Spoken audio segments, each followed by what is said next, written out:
आता त्यांच्या इतिहासामध्ये तुफान सेनाचा पण उल्लेख असतो आणि हो. तुफान सेना जी कार्यपद्धती नेमकी कशी होती?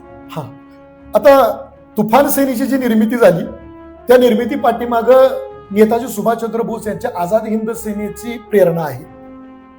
आणि या तुफान सेनेचे पहिले फील्ड मार्शल म्हणून कुंडलचे कॅप्टन रामभाऊ लाड हे काम पाहत होते. जशी सध्याची मिलिटरी असते तशीच प्रशिक्षित सैनिक तुफान सेनेने तयार केलेले होते.